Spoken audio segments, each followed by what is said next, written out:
പ്രിയ സുഹൃത്തുക്കളെ, പുതിയൊരു വീഡിയോയിലേക്ക് എല്ലാവർക്കും സ്വാഗതം. ഇന്ന് ഭഗവാൻ ശ്രീകൃഷ്ണൻ്റെ ജന്മദിനമായിട്ടുള്ള അഷ്ടമിരോഹിണിയാണ്.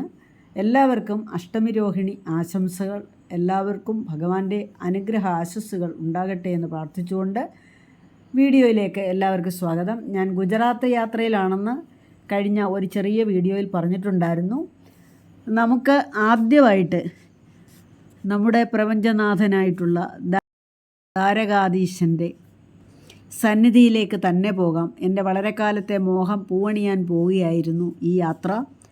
ദ്വാരക കുശസ്ഥലി എന്ന പേരിലും അതുപോലെ തന്നെ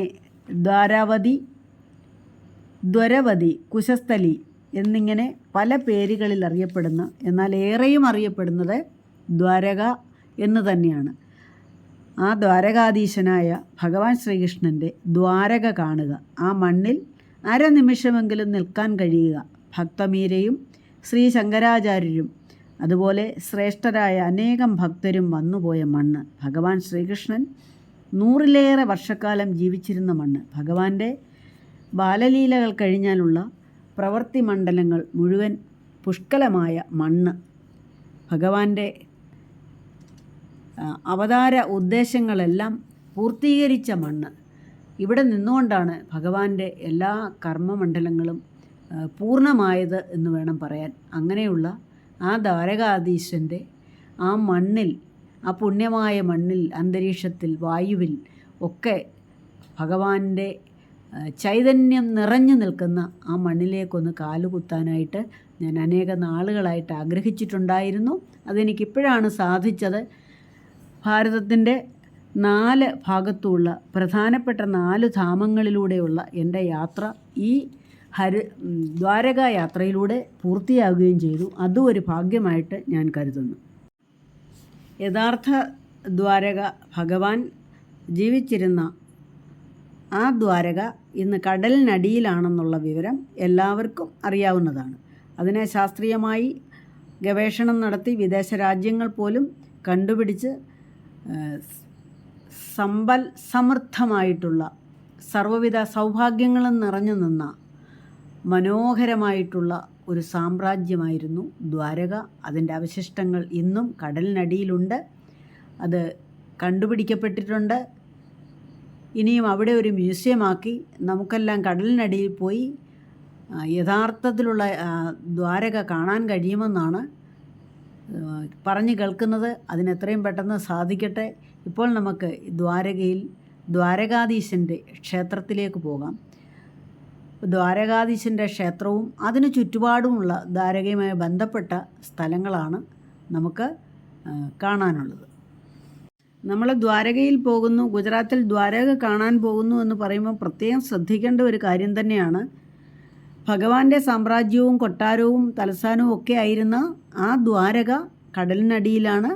ദ്വാരകാധീശൻ്റെ ക്ഷേത്രങ്ങളും ദ്വാരകയുമായി ബന്ധപ്പെട്ട ഭഗവാന്റെ പ്രവൃത്തി മണ്ഡലങ്ങളുമായിട്ട് ബന്ധപ്പെട്ട അനേകം പുണ്യവും ശ്രേഷ്ഠവും ചരിത്രപരവുമായിട്ടുള്ള സ്പോട്ടുകൾ, പ്രദേശങ്ങളാണ് നമ്മൾ കാണാൻ പോകുന്നത്. യഥാർത്ഥ ദ്വാരക കടലിനടിയിൽ തന്നെ ആണ്.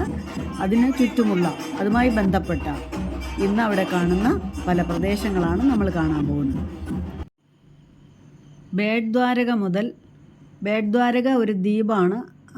ആ ദ്വീപ് മുതൽ തെക്കേ പിണ്ടാര ഉൾക്കടൽ വരെ വ്യാപിച്ചു കിടന്ന ദ്വാരക എന്ന മഹാസാമ്രാജ്യം സ്ഥാപിച്ച് അവിടെ മനോഹരമായിട്ടുള്ള രത്നങ്ങൾ പതിച്ച കനകമണിമയമായ മനോഹരമായ കൊട്ടാരം നിർമ്മിച്ചത് വിശ്വകർമാവിനെ കൊണ്ടാണ്. മധുരയിൽ നിന്നും കംസ സഹോദരി ഭർത്താവായ ജരാസന്ധൻ്റെ യുദ്ധക്കൊതി മൂലം യാദവ് കുലത്തിന് നിരന്തരമായിട്ട് കഷ്ടപ്പാടുകൾ സഹിക്കേണ്ട വന്നതിൻ്റെ ഫലമായിട്ട് ആ സംഘർഷം ഒഴിവാക്കുന്നതിന് വേണ്ടി യാദവ് കുലത്തെയും കൊണ്ട് ഭഗവാൻ ദ്വാരകയിൽ വന്നതാണ്. ദ്വാരകയിൽ വന്ന് കടലിൽ വരുണദേവനോട്, സമുദ്രദേവനോട് 14 യോജന സ്ഥലം കടലിൽ ആവശ്യപ്പെടുകയും വരുണദേവൻ അതിലേറെ സ്ഥലം കൊടുക്കുകയും ചെയ്തു. ആ സ്ഥലമാണ് ദ്വാരകയായിട്ട് രൂപപ്പെട്ട് അവിടെ ദ്വാരകയിൽ ഭഗവാന് കൊട്ടാരം പണിതതും ഭഗവാൻ അവിടെ 100-ലേറെ വർഷക്കാലം താമസിച്ചതും തൻ്റെ കർമ്മങ്ങളെല്ലാം പൂർത്തിയാക്കിയതും. കുരുക്ഷേത്ര യുദ്ധത്തിന് ശേഷം 36 വർഷങ്ങൾ കഴിഞ്ഞ് ഗാന്ധാരി ശാപത്താലോ മറ്റ് നിയോഗത്താലോ യാദവകുലത്തിന് നാശത്തിനായി ദ്വാരക സമുദ്രത്തിൽ മുങ്ങിപ്പോവുകയും അങ്ങനെ 7 തവണ ദ്വാരക സമുദ്രത്തിൽ മുങ്ങിയെന്നാണ് പറയപ്പെടുന്നത്. ഭഗവാന്റെ പ്രപൗത്രനായ വജ്രനാഭൻ പണികഴിപ്പിച്ചതാണ് ഇപ്പോഴുള്ള ദ്വാരകാധീശ ക്ഷേത്രം അങ്ങനെയാണ് പറയുന്നത്. ഇപ്പോഴും നമ്മൾ ദ്വാരയിൽ കാണുന്ന പ്രധാനമായിട്ടുള്ളത് ദ്വാരകാധീശ ക്ഷേത്രമാണ്. ഇവിടെ ഭഗവാന്റെ ക്ഷേത്രത്തെ സംബന്ധിച്ചിട്ടുള്ള ഒരു ചടങ്ങാണ് ഇവിടെ നടക്കുന്നത്. ഞങ്ങൾ ക്ഷേത്രത്തിൽ പോയി മടങ്ങി വരുന്ന വഴി രാവിലെ കണ്ടതാണ്. ദ്വാരകാധീശന് ദിവസം 5 പ്രാവശ്യം കൊടിക്കൂറ മാറുന്ന പതിവുണ്ട്. കേസരവർണ്ണത്തിലുള്ള വളരെ 52 യാർഡെന്നാണ് പറഞ്ഞിരിക്കുന്നത്. അത്ര വലിയ പതാകയാണ്. ആ വലിയ പതാകകൾ 5 പ്രാവശ്യം മാറി കെട്ടാറുണ്ട്. അത് വഴിപാടുകാർ കൊണ്ടുവരുന്ന അനുസരിച്ച് അവരിതുപോലെ ചടങ്ങുകളൊക്കെ നടത്തി പാട്ടൊക്കെ പാടി വലിയ ആഘോഷത്തോടെയാണ്. ഞങ്ങൾ ചെന്ന സമയത്ത് തലേദിവസവും പിറ്റേ ദിവസം ഞങ്ങൾ ഭഗവാനെ തൊഴുതു. തലേദിവസം ചെന്ന സമയത്ത് സന്ധ്യയോടെ കൊടിക്കൂറ മാറുന്ന സമയമായിരുന്നു. അങ്ങനെ അതും കാണാനുള്ള ഭാഗ്യം ഞങ്ങൾക്കുണ്ടായി. ഭാരതത്തിലെ പല പുണ്യക്ഷേത്രങ്ങളും തകർക്കപ്പെട്ടതുപോലെ തന്നെ അധിനിവേശക്കാരുടെ ആക്രമണത്തിൽ തകർക്കപ്പെട്ടതാണ് ഈ ക്ഷേത്രവും ദ്വാരകാധീശ ക്ഷേത്രവും. പിന്നീട് 15, 16 നൂറ്റാണ്ടുകളിൽ അവിടെ ഭരിച്ചിരുന്ന രാജാക്കന്മാർ പുനർനിർമ്മിച്ചതാണ് ഇപ്പോഴുള്ള ദ്വാരകാധീശ ക്ഷേത്രം. ദ്വാരകയുടെ പ്രത്യേകത എന്ന് പറഞ്ഞാൽ ദ്വാരകാധീശ ക്ഷേത്രം നിർമ്മിച്ചത് വിശ്വകർമാവാണ്. 2 കവാടങ്ങളാണ് ക്ഷേത്രത്തിന്, സ്വർഗദ്വാരവും മോക്ഷദ്വാരവും. നമ്മളെ എൻട്രൻസ് സ്വർഗദ്വാരം, ഇറങ്ങി വരുന്നിടം മോക്ഷദ്വാരം. അതുപോലെ 5 തവണ കേസരി വർണ്ണ പതാക ഉയർത്തുന്ന ക്ഷേത്രമാണ്. ഗംഗാനദിയിലെ പോലെ പുണ്യനദിയായ ഗോമതി നദീതീരത്താണ് ദ്വാരകാധീശ്വര ക്ഷേത്രം നിർമ്മിച്ചിരിക്കുന്നത്. ശ്രീകൃഷ്ണൻ്റെ പ്രപൗത്രൻ വജ്രനാഭൻ ആണ്. അതുപോലെ തന്നെ ഈ ക്ഷേത്രത്തിൻ്റെ ഉയരം 43 മീറ്റർ. ഇതിനടുത്തായി ഒഴുകുന്ന ഗോമതി നദിക്ക് കുറുകെ സുദാമ സേതു നിർമ്മിച്ചിട്ടുണ്ട്. രാത്രിയിൽ പാലം കാണാനായിട്ട് രാമസേതു പോലെ എന്ന് പറയാനൊക്കത്തില്ല. അത് ശ്രീലങ്കയ്ക്കുള്ള വലിയ നീണ്ട പാലമായിരുന്നു. ഇത് ചെറുതാണ്. അതിപ്പം നല്ല ഭംഗിയായിട്ട് മനോഹരമായിട്ട് പുതുക്കി പണിതിട്ടുണ്ട്. വളരെ രസമാണത് കാണാനായിട്ട്.